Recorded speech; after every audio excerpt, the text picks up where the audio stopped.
Welcome to the Cannabis Equipment News Podcast. Hi, I'm David Manti, and welcome to a new episode of the Cannabis Equipment News Podcast. With me today is Dan Horowitz, Sales Manager at KannaMill. Thank you very much for joining me today, Dan. Hey, David, thanks for having me. All right, before we get started, please make sure to like, share, and subscribe to the podcast. You can also help us out a lot by leaving a positive review on whatever platform you use, even if it's just a thumbs up on YouTube. Finally, if you want to reach me or the podcast, it's all the same email. You can reach me at david@cannabisequipmentnews.com. All right, Dan, tell me a little bit about yourself. How did you find yourself working in the cannabis industry? Well, let's see. I was in packaging for a little over 8 years.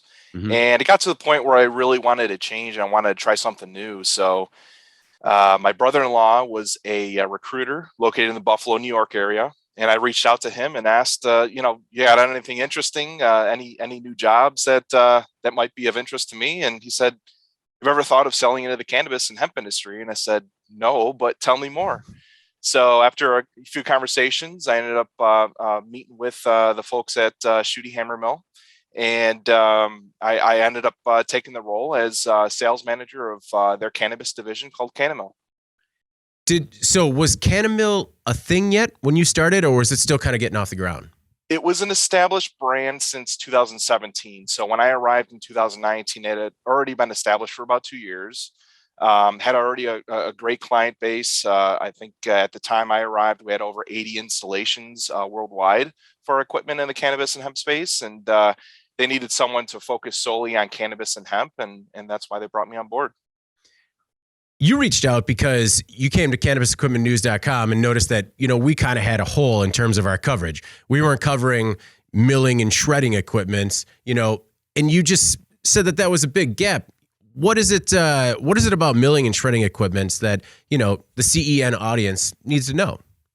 Right. So, usually when we hear about the need for our equipment, it's usually at the 11th hour. So it's, budgets have already been established, facilities are already established, whether they're growing hemp in the acreage or cannabis in the square footage, that's already pretty well established and further along where it's almost harvest time.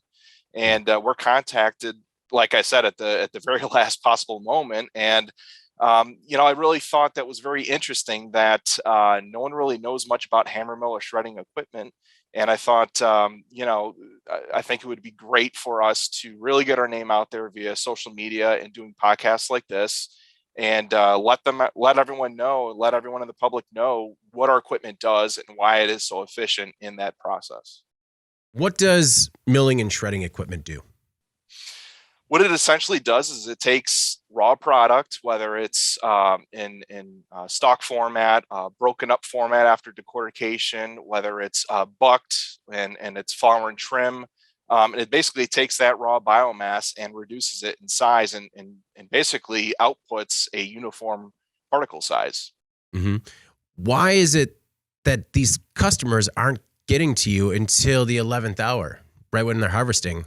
That is a great question, David. I'm not quite sure why we haven't been thought of, but I think what it really comes down to is their end goal and not knowing what has to happen to get to that point. So for instance, if we've got a hemp customer, for instance, and they want to take hemp hurd and bring it down to a uniform size for plastics, they need a hammer mill piece of equipment that'll do that.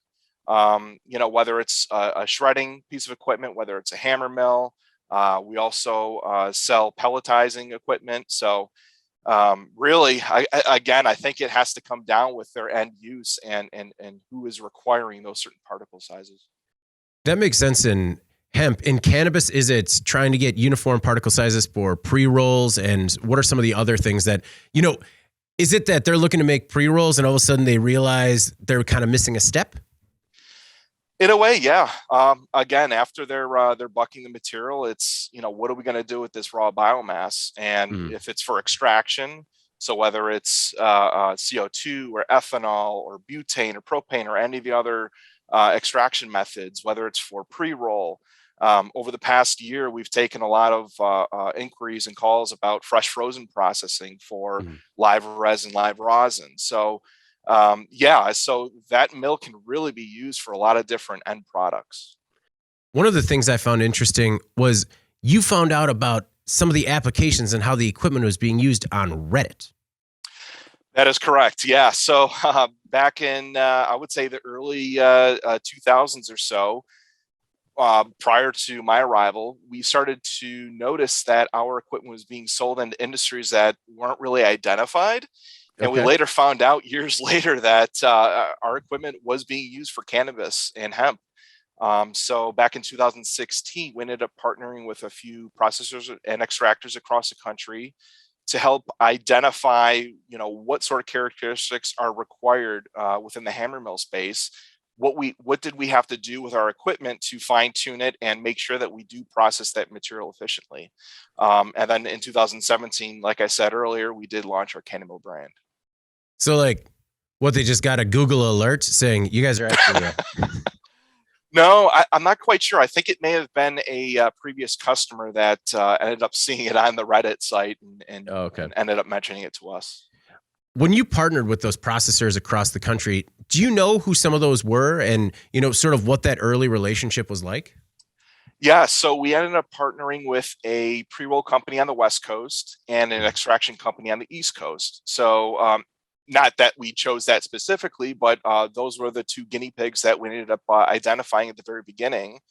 And like I said, about 9 to 12 months later, we ended up launching the brand, but we went through a lot of different trials and identifying what we had to do with our existing technology, which was over 90 plus years old at Shooty.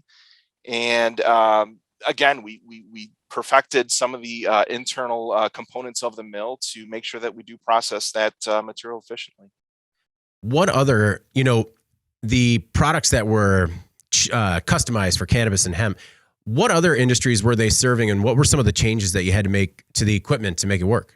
Right. So when we started in the 1920s, we were processing mostly wood and biomass for different various end uses, whether it's for bio burning, home use, and other stuff. So, and then over the past 90 plus years, we just started getting into more and more industries, distillery and breweries. Waste is a big thing as of late. Even e-waste, solar panels, those sort of things. We do a lot of spice grinding for some big companies across the country that need that uniform particle size for cooking ingredients. So taking that existing technology and perfecting it for hemp and cannabis, as we know. The trichomes and other characteristics of the plant are essential in maintaining the quality of that product. That's one of the issues that people bring up all the time when I talk about automation and bringing it into their operation is that it is such a fragile plant, a fragile flower. How can KannaMill's milling and shredding equipment work with the plants without destroying its integrity? Right. So, again, back to my point about existing hammer mill technology, what a hammer mill really is a blunt hammer. And actually, I have one in front of me that I can show you. See how it's just a flat hammer on one side.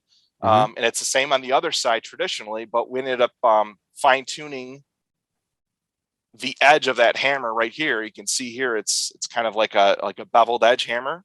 Yeah. And we ended up coming up with that design because we found that was the most efficient way to break up material without really damaging and smashing the product.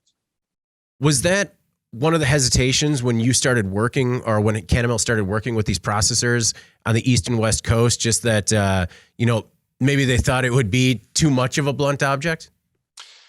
Yeah, and really what it came down to was showing what some of our customers have shared with us on the photos and video side of things, and really using that content to show and broadcast to our audience what our technology is capable of. You said pre-rolls and other people that are doing extraction. What other product categories, that people manufacture, should they be considering milling and shredding equipment? Is there a play for it in edibles? What else should people look at if they're manufacturing? Right. On the cannabis side, mostly extraction, pre-roll, and fresh frozen, like I had mentioned, as of late. On the hemp side of things, we all know the capabilities of the hemp plant, and whether it's CBD hemp or whether it's industrial hemp. More specifically, industrial hemp, the uses are endless. I mean, from building materials to paper substitutes, to even plastic substitutes. Regarding building materials, so we're talking hempcrete, we're talking building insulation, and they're really the uses are endless. And really, what it comes down to is using our equipment to make that uniform product. So you've got so many different types of portions of the plant with various sizes. So it really just comes down to making a uniform product out of our mill that can be used in some of those avenues. I know I heard they're looking to 3D print homes with hempcrete, and I've never been more excited. Right. Yeah, I think the U.S. Hemp Builders Association has a few homes that they're in development right now, and I think they're going through a few of those certifications as we speak. What is a customer? You said a customer is at the 11th hour. So is it just a cold call? Do they know about you? How panicked are they when they come to you?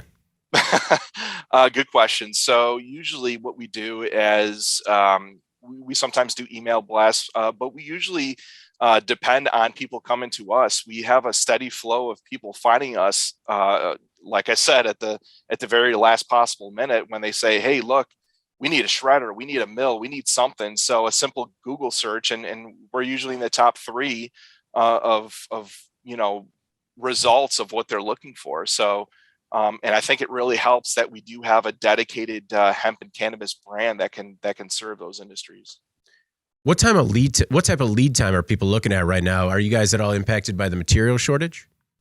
Usually, good question. Steel prices have certainly been increasing over the past 9 to 12 months, but so usually our lead times are usually month and a half for some of our smaller units. Those are usually customized, but we also have some in stock. So we usually like to keep our food grade equipment in stock so that when we do get those last minute calls, we do have options available for quick ship. What different sizes do you have? I mean, what's the range in terms of how much they can process from smallest to largest?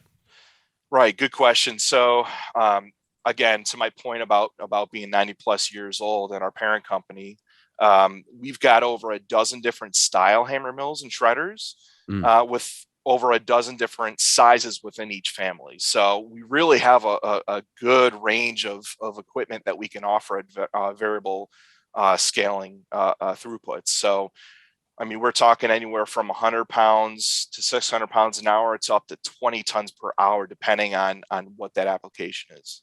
Oh my goodness. What type of training do companies need to undergo in order to be able to successfully run these machines? Right. Good question. So we typically include with our equipment, our manual that has a pretty thorough explanation as to how to set up the equipment. But usually just having conversations like this with our customers, even during the process of identifying which mill series and mill size would work best for their application. But when it comes to delivering the equipment, we do offer phone-to-phone support. We are a USA built company in Buffalo, New York. So, I'm at a moment's notice. I could pick up a phone call and I could have a customer that needs a troubleshoot on the spot, and I'm always available. What does installation look like? Installation really comes down to bolting or securing our equipment to a concrete slab and making sure that there is electrical on premises, on site. And again, all that is spelled out in our manuals, and we usually like to go over that process during the identifying stage. And again, part of the conversation is making sure that they have the right power at the facility, because if they only have single phase power, for instance, it's pretty difficult to have a large piece of equipment that runs on that facility. Do you run into that quite a bit? I've heard about how a lot of these operations are trying to scale in an industrial way and not necessarily an industrial setting. Correct. Yeah. So, when it comes to power requirements or even, footprint and sizing within the facility can sometimes be a problem. And I think having some of the smaller equipment that has a low footprint, I mean, we're talking 3 feet by 4 feet by maybe 5 feet to the top of our in-feed chute to the mill. So that's relatively small, and that fits in most lab settings. But we do have some customers that need larger pieces of equipment that need to fit in tight spaces. So what it really comes down to is customization, and that's what we really like to focus. And I think being able to be nimble within this industry as the industry evolves before our very own eyes. I mean, every week it seems like there's new regulations that seem to come out, and being able to be nimble and customize our equipment is definitely a benefit. What is what kind of manpower do you need on it? Do you need a dedicated person working the equipment? Is it sort of, you only need somebody there in between cycle times? What are you looking at from that perspective? Right. Yeah. Usually on our smaller equipment, it only needs one operator, usually one to load the material into the mill. And then, once he notices that our collection bins are 75% full, let's say, he'll stop the mill and basically pull the collection bin out and replace it with a new one and be on his way. And then we do automate, so we do have options for surge hoppers and flex augers out of the smaller equipment to maybe expedite the discharge portion to fill super sacks, for instance. So we do have customers that are interested in that. And like I said, scaling to several tons per hour, you are going to have multiple people running that operation, from feeding the material to an in-feed conveyor to making sure that there's no issues with electrical spiking of amperage or anything like that, to someone solely dedicated on the discharge portion and swapping out super sacks as they're continuing to run. Do you have any examples of when you got in early with the company and had to scale with them as they grew? Yeah, usually we are replacing existing equipment. So, covering what their expectations are, what they're currently going through right now at that moment, and where some of those pain points are. Usually, we are replacing existing equipment, like I said. So, going through that process and identifying again, which equipment will work best for their scenario is again part of the process. Why are you replacing equipment? What is it that's not working with the old stuff? Right. So the equipment may not be efficient. They may not be able to achieve the uniform particle size that they're hoping for. For instance, CO2 extraction, usually that particle size requirements around 1/16 of an inch. So sometimes there are pieces of equipment out there, whether it's a shredder or an existing mill, that is really struggling to keep up with the scalability of the company. As their demand increases, their output has to increase, and sometimes a piece of equipment can only handle so much. And I think that's where we come into play, and we can offer where is that next level, where is that next step that they want to take, and we will identify which equipment is needed. Because I hear a lot about that in this industry, where people buy the wrong equipment and it winds up dusty in the corner. How do you make sure that your equipment doesn't wind up dusty in the corner when you're working with a client? Right. So we use air assist in our system. So out of the mill, from the moment the material gets loaded into our in-feed hopper, everything after the mill is completely closed off. Depending on, it really doesn't depend on the size of the equipment or the scale. It really just boils down to, like you said, containing dust. Some of the dust that is being handled in this industry can be combustible. So making sure that everything is completely contained, from gasketing material to certain hoses that are attached to conveyors, even robust dust collection systems that have those explosion proof valves and systems in place. So basically we are using air assist after the mill, and we are containing as much dust as we possibly can. You bring up a great point about dust collection and safety. Especially, what I was asking about is usability, making sure that people are using it. Like, how do you make sure, and actually the part about the dust collection is great because that's a huge safety issue that I think is often overlooked in terms of how volatile that can be. But I was just talking about in terms of pairing a company with the appropriate equipment for their application. So that way, it doesn't go unused. With a lot of this equipment, there can be a quick turn ROI, but you have to make sure you have the right equipment for the application. Right, correct. So again, matching up the right dust collection system with the size of the mill is part of this equation that we're really coming up with, right? It's really finding all the right pieces and putting it together to put together a complete system that'll work efficiently, capture as much as dust as possible. And if we do have customers that want to use that dust, we'll simply reintroduce it back into the material stream after it's collected in the dust portion. How are they using that dust? Well, again, there are some customers that need output sizes to be less than 500 microns. And in some cases, most cases, the dust is in that range. So we do usually use that material back into the material streams. Interesting. What does the maintenance look like? As well as, one of the difficult things with this equipment is whether or not it's cleanable. What are you looking at in terms of keeping it clean and maintaining the products? Right. I mean, there are certainly some wearable parts on the inside of the mill. Luckily, everything is manufactured in Buffalo, New York. So again, we're not waiting on parts to come in from overseas or anything like that.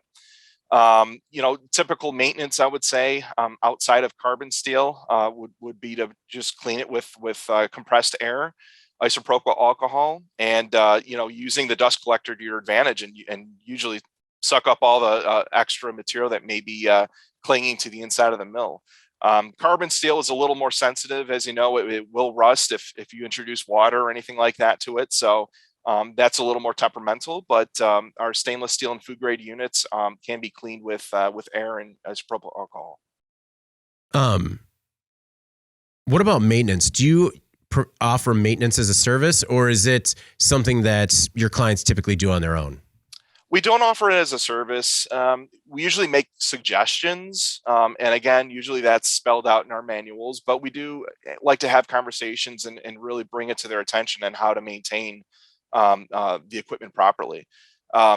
Every company, every processor, cultivator, everyone has their own SOP, right? So they're going to have their own way of cleaning things, whether it's the mill, whether it's a robust a dryer, whether it's some sort of tumbler or bucker system. Everyone's going to have their own SOP and how to clean it, right? So we usually like to make suggestions and then let our customers kind of take it from there. You've been in the industry for a couple of years now. What has been the most impressive facility that you've been in? Oh, let's see. Outside of indoor greenhouses, I would say just anyone that I'm dealing with, and I see their scalability, and I see these expansions that are happening on the back of these buildings. Like, these guys are doing it right. I don't want to pinpoint one customer over another, but right. I do tend to see a lot of people expanding and kind of highlighting where they're planning on expanding, where the building next door, we're gonna overtake that building, we're going through renovations right now. So not just one cultivator, but or manufacturer or processor. It's all the ones that are really trying to expand. I commend them for really pushing it through, really trying to expand their product line and expand their supply, really. It's a very volatile marketplace. Are you ever in a facility or have somebody on the phone and just know, I don't think they're going to make it? There are some on occasion. Usually if we get someone to reach out to us and I see their email address, at Gmail or at Yahoo, I know, they may be a little early on in their process and maybe they're just trying to identify, what equipment might be needed in the 1 to 2 to 3 years out phase. But there are some people that based on what we've heard in the industry and what's required in some of these processes, when I hear someone suggesting something that isn't normal or doesn't really go along with what we know within the industry, I have to question. We do get those occasionally, though. Shoot Hammer Mill, what is it? It dates back to 1928, right? Correct. With that kind of legacy company, was there any hesitation to launch a cannabis-facing brand? There was. I mean, we're located in New York State at the time. I believe there was medical within New York State, but recreational was not approved yet. So we did have to do a little tiptoeing and making sure that what we said on our website didn't directly call out cannabis, and also painted a broad stroke, and let people know, what we do, what our parent company is capable of, and having that 90 plus years experience, and that we're really pushing for our equipment within this industry. How big is KannaMill?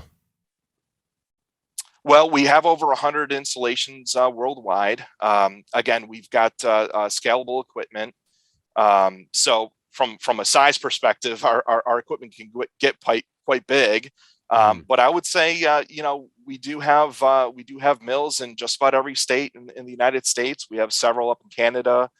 We have several overseas. We have a couple out in Australia, New Zealand. So we are touching every part of the world right now. We've got a great, I think, reputation in the industry, and we've got a lot of our customers backing us and referring other customers in their area to us. So, I mean, I think there's nothing stronger about talking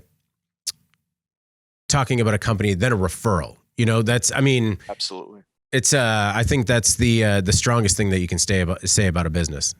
Right. And, during pandemic, certainly everyone was hurting. And luckily, we have a parent company that, that was quite busy during that time. So, but yes, I mean, referrals are certainly, it's a cheap advertisement, really. Right.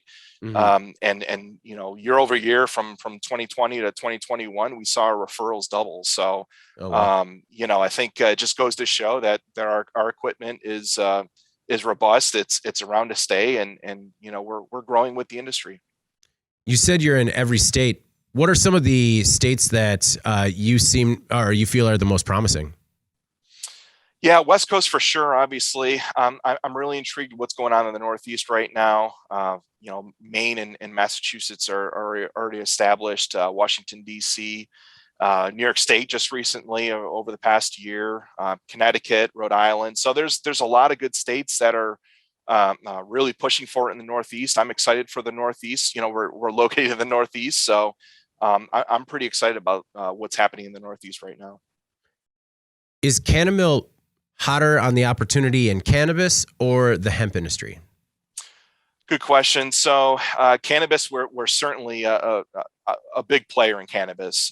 In the hemp, things changed a little bit since 2019. As you know, the CBD prices bottomed out late 2019, and we really haven't been taking a lot of calls on the CBD oil side of things, and we're starting to see a big uptick in hemp applications, and more specifically industrial hemp and those building materials. So I would say it's close to being a 50-50 split between industrial hemp and cannabis right now. Where's the industrial hemp business coming from? Is that more like the Southeast? Is it dedicated to a specific region? I would say no. I mean, I think the thought is in the South, there could be possibly 2 to 3 cycles of hemp in a year. So, more specifically Texas and Florida. So, the thought is, long term, there might be a more of an increase in opportunity down there, just because of the opportunity to grow more than once in a calendar year. Whereas, the states in the North, New York State, Maine, Michigan, Minnesota, even Washington, are limited to one cycle. But no, right now we don't kind of see a specific geographical area that is focused on just industrial hemp. Are you seeing more business from the mom and pops on the cannabis side or some of the larger MSOs? Good question. So yeah, I mean, it kind of ranges. Usually they're established, or they've got their permits ready to go. They've got a budget. They've got some investment coming in. On the small mom and pops, no, not quite yet.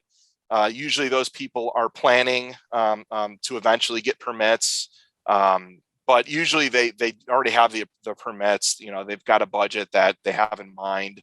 And that's when we usually field those calls is at that point. You said that you had, I believe, 12 products in the product line. What new products are you guys working on, and what does new product development look like specific to the cannabis industry?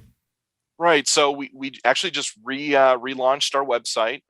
We're calling it KannaMill 2.0. But since 2017, that industry has really evolved. Cannabis has really evolved since then. So what we ended up doing is taking a step back, listening to our customers, what works, what doesn't work, and really fine tune that equipment even one step further. So we did just relaunch our website. We've got more information on our website. We've got a blog section. We've got more of a Intuit interface for our customers to look at our equipment, see how it operates. We've got some great graphics. From the product development side, we are working with our smaller equipment and automating that. So we're trying to take our existing smaller equipment and taking it one step further to, again, automate the discharge portion of that to help fill larger vessels, larger drums, larger super sacks, whatever. So that's where we're really doing a lot of product focus right now. And like I said, we're doing a lot of interesting research in the fresh frozen part of things. We've worked with a couple of processors on the West Coast to help identify, what we have to do to our equipment to make sure that we're not heating up that fresh frozen product and maintaining that cool nature. What are some of the other things that you're seeing on the fresh frozen side? Outside of just making sure that they're not heating up the product, again, to my point about using air, we're using that twofold to collect dust and also to help pull the material through the mill as quick as possible and doing it efficiently. So we're actually pulling ambient temperature from above the mill through the mill to help cool it and keep it relatively cool, and you're not heating up the material. So, it's kind of twofold on the dust collection side. Coming from the packaging industry, what was your crash course in milling and shredding equipment like?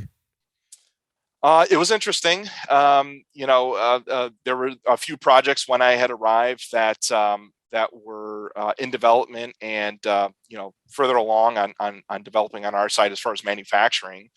So when I came to the point of installation in the fall, I was on site helping assist with that. So I really had like you said, a crash course and really understanding, where were some of those pain points and what our customers were dealing with and why they chose our equipment. Talking a little bit about product development again. Is your R&D, does KannaMill have a separate R&D department, or is it part of the larger Shoot Hammer Mill R&D department? Yeah, it's part of the larger department that we have on site. And what it really comes down to is having a testing site or a lab on our site to, run some of those materials. So we have I would say 4 or 5 different style hammer mills that we have in our lab that we like to run various materials, whether it is in the hemp space, because, in New York State, we can't take in cannabis to run at our facility. So, what we've done in the past is actually for fresh frozen. I went to the store and bought broccoli florets, and those were already frozen. I ended up using that as a test because size-wise, it was pretty close to what flour looks like, and it was frozen already, so we didn't have to worry about shipment into New York State when it came to cannabis. But again, having options in our lab to be able to process and test some of those materials was critical in developing our equipment.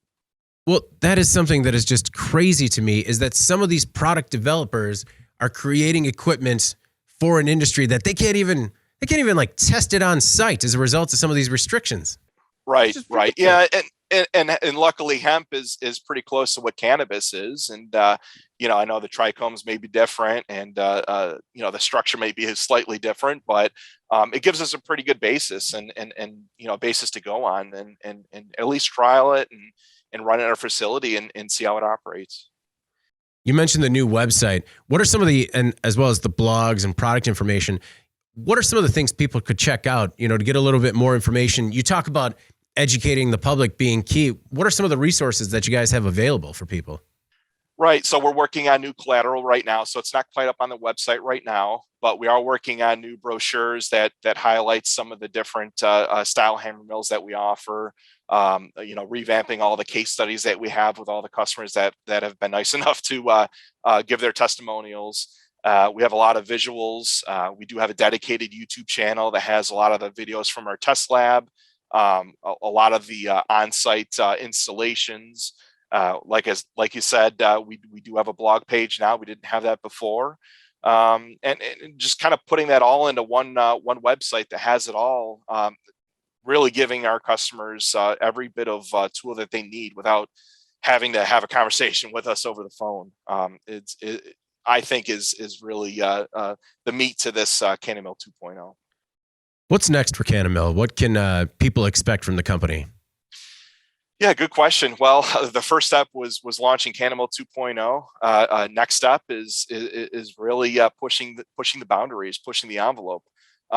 Figuring out what other portions of this plant can we process, whether it's soil, whether it's the waste coming from cannabis. Every state's going to have their own requirements as far as how to get rid of waste. So using our equipment on site for waste and soil and maybe even reintroducing back into their planting cycle, really pushing the envelope and really seeing what our equipment can do. Over the past year, like I said, really looking into fresh frozen. At the beginning, we didn't think it was possible, and making a couple of modifications and tweaks of our equipment made it possible. So keeping an open book is really critical moving forward here. How can it be used for waste and soil? Taking full plants. Once the plant is bucked and dried, what are you going to do with the plant? You can't throw it out in the trash. You can't throw it out in a dumpster. So you're going to have to basically pulverize it and shred it down to an unrecognizable format. And some states will require you to mix it with a 50% medium, so 50-50 split. 50% this waste and 50% soil or mulch or whatever. Basically having the right equipment to process full plants is key. Is that difficult to sort of keep track of the different regulations state by state to make sure that you're in compliance? It is. And we usually let our customers, deliberate and make those determinations. But it's part of the research process too that we have to go through. And if we are dealing with someone in Massachusetts, for instance, or New York State or Michigan or wherever, we do have to understand what those legalities are, and we do lean on our customers to give us advice and let us know what is required in that state. We do deal with some processors that have multiple state sites, and each site is different. So being able to have the right equipment that we can scale and really achieve different particle sizes out of our equipment is critical. Because you're in both cannabis and hemp, maybe you don't need to, but do you kind of keep an eye on states that might turn in terms of legalizing cannabis, or do you kind of let it happen and then come to you? We usually let it happen. We don't do any sort of targeting email blasts from a state level. All of the social media stuff that we do is broadcasted, to everyone that we're in touch with. So no, we don't really focus on one state or another. We usually cast a broad net when it comes to that perspective. Okay. Well, before we get out of here, is there anything else that we might have left out, or anything that you want to make sure the CEN audience knows about KannaMill? Just the fact that our equipment is scalable and highly customizable. We love having conversations. We love educating people. We love putting together these well thought out systems from start to finish, from hoppers that feed conveyors, that feed our hammer mill or shredding equipment, and basically get these uniform products out of our mills that can be used in all these different avenues. If you have a new idea, certainly let us know. We love to try new things and investigate and see how we can optimize a workflow for you. Are a lot of the installations customized for the specific processor? Outside of our smaller equipment for cannabis, yes, everything is customized. Again, from the size of the conveyor, from the size of the mill, from the size of the dust collection, to weigh batch systems, to diverters that we deal with. So, and we have a lot of great partners in the Northeast that are located within a few states of us that we lean on and see what they're seeing in the industry too. Because if we're not all working together, we're in this siloed approach, and we don't want to do that. So we want to have these conversations and have these, well thought out, drawn out systems that can work for each customer, because each customer is different. Is the customization more a result of their specific needs for the system, or is it the footprint available for the system? It could be everything. It could be everything from the footprint to their needs, to stateside requirements as far as meeting building code or whatever. So yeah, we deal with customers that want to be able to process indoors and outdoors. So again, being nimble, being able to customize our existing equipment since the 1920s, like I said, that's, I think it just goes to show that, we're going to be hanging around for a while within this industry and really be able to grow with our customers. Excellent. Well, Dan, thank you very much for joining me today, man. I really do appreciate it. And I liked learning a lot more about KannaMill and its milling and shredding equipment. Yeah, thanks, David. Appreciate it. And we're excited to see what happens here in the future. Dan, thanks again for your time. I really do appreciate learning more about milling and shredding equipment. And you're right, we weren't covering it enough on the website. We'll do better. All right, before we get out of here, please make sure to like, share, and subscribe to the podcast. You can also help us out a lot by leaving the podcast a positive review on whatever platform you use, or just a thumbs up on YouTube. Finally, if you want to reach the podcast, you can email me at david@cannabisequipmentnews.com. All right, for Dan Horowitz, I'm David Manti. This is the Cannabis Equipment News Podcast. We'll see you next week. Thank you for listening to the Cannabis Equipment News Podcast.